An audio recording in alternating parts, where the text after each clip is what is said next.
About 5-6 miles. Is you already open here? No. Oh. Yeah, I would say that closer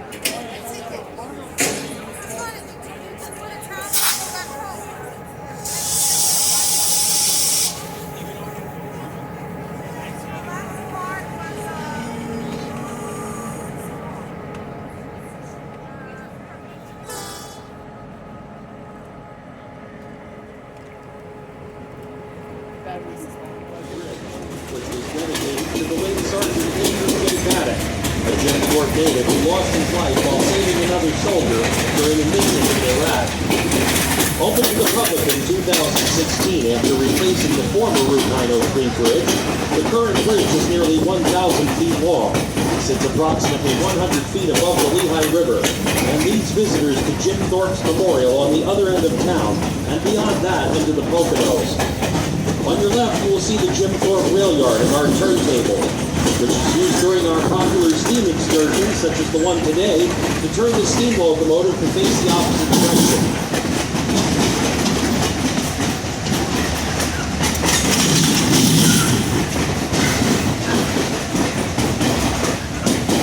To your right, you will see the popular D&L Trail. This hiking and biking trail, created by the Delaware and Lehigh National Heritage Corridor, runs 165 miles.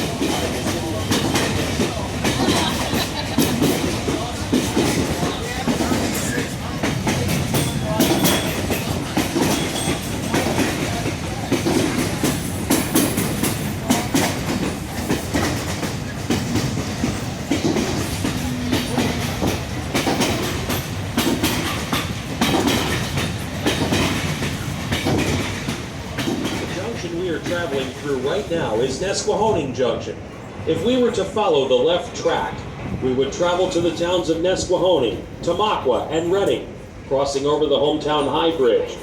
The track we are traveling on leads us to the Reading and Northern's main line and into the entrance of Lehigh Gorge State Park.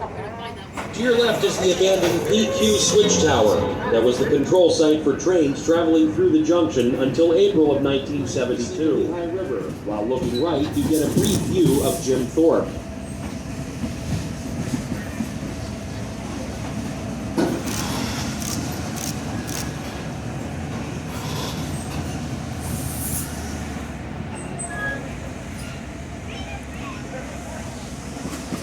The next bridge we pass through is the Colport Bridge, which crosses the former Lehigh Valley Railroad, once owned by Asa Packer.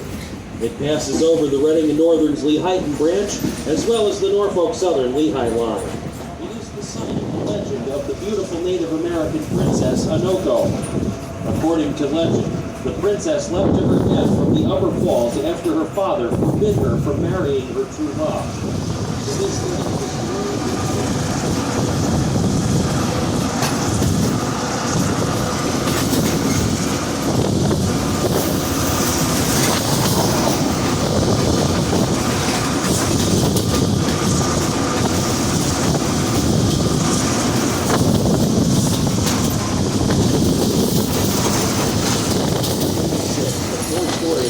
Hotel was one of the highlights in the area, hosting 47 elegant rooms, as well as dining areas, tennis courts, and a 84-foot bar, other smaller native animals roaming through the gorge, as well as various types of hawks, vultures, and even the occasional bald eagle gliding high above us.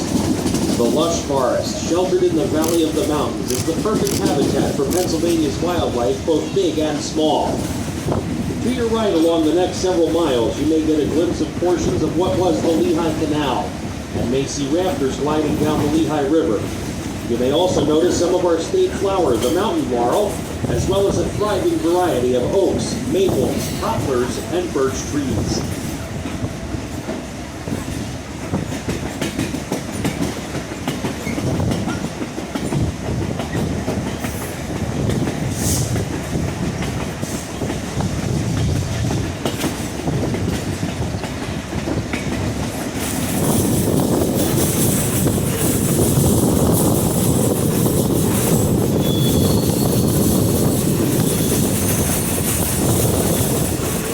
spot along the line is one of the few places where the tracks of the old Lehigh Valley and New Jersey Central Railroads ran side by side at the same time.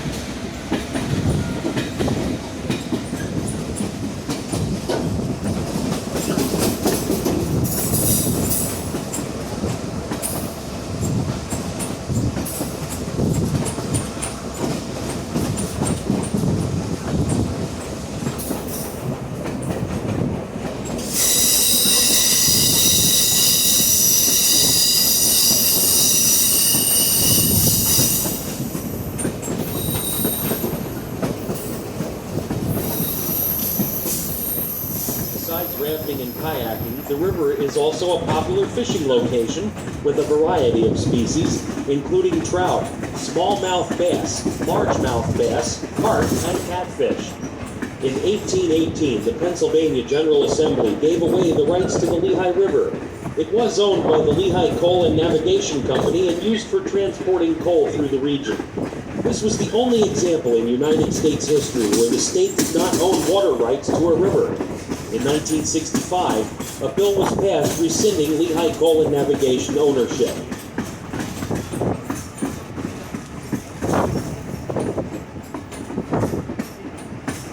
We're now entering one of the sharpest curves on the line, the Oxbow Curve, which was named by boaters of the Lehigh Canal for its resemblance to a yoke that oxen use to pull wagons. It forms almost a half a circle.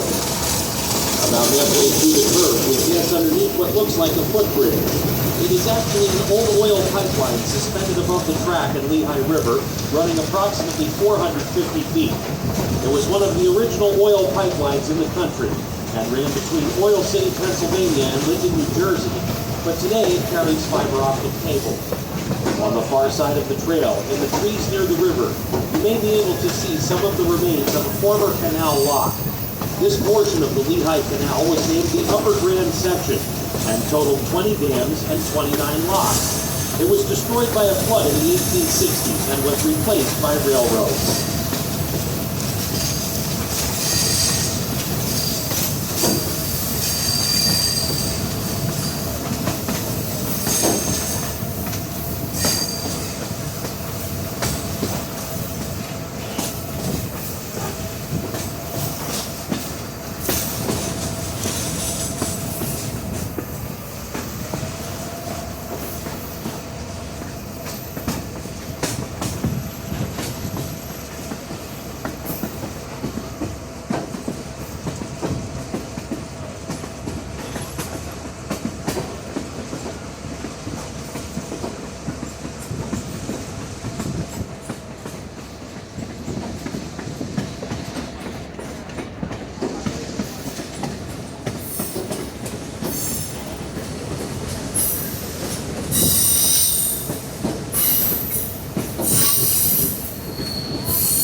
Lehigh Gorge State Park has a rich history of natural beauty and has been through much growth over the last 2 centuries.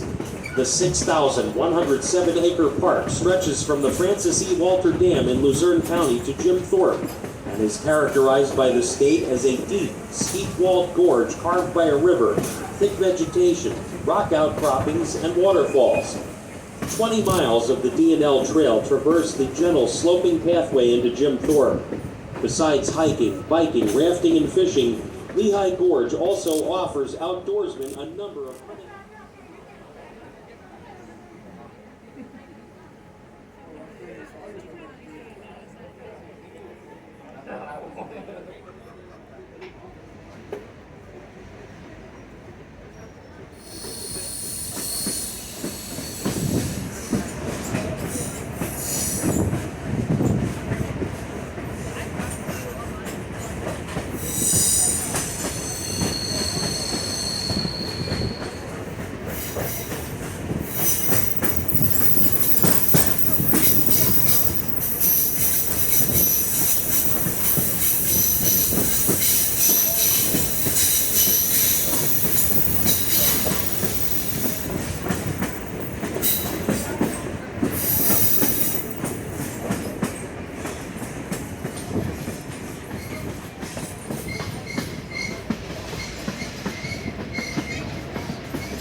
River.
Rock cut.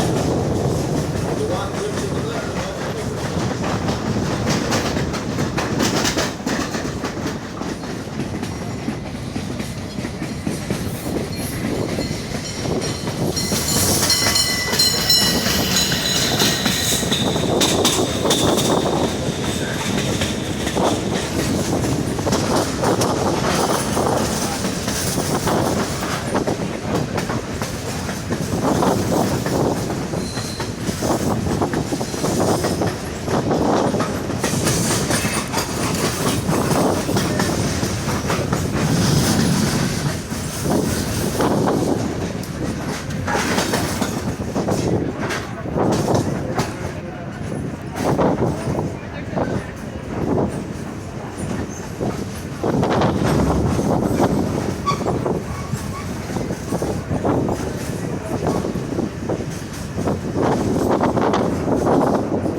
Thorpe Bridge.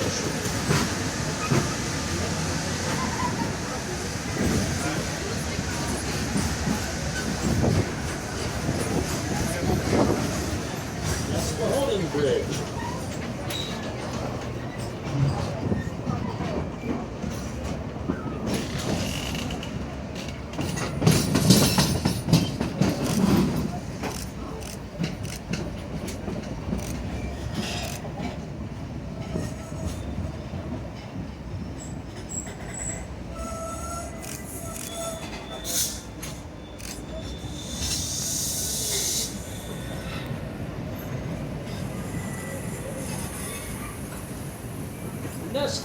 Junction.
junkyard.